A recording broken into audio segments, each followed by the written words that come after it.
सौरभ जी मुझे मौन करें, उससे पहले मैं 4 लाइनें सुना लेती हूँ, उसके बाद मौन की कविता सुनाऊंगी।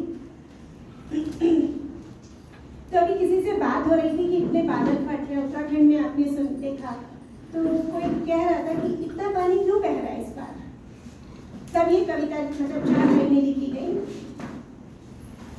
कवानी झील से होगी किसी बादल की मनमानी, कवानी झील से होगी किसी बादल की मनमानी, लिखी होगी कहीं गहरे समय में पीर अनजानी, कि बादल तो बटोही था निभानी रीत क्या जाने, कि बादल तो बटोही था निभानी रीत क्या जाने।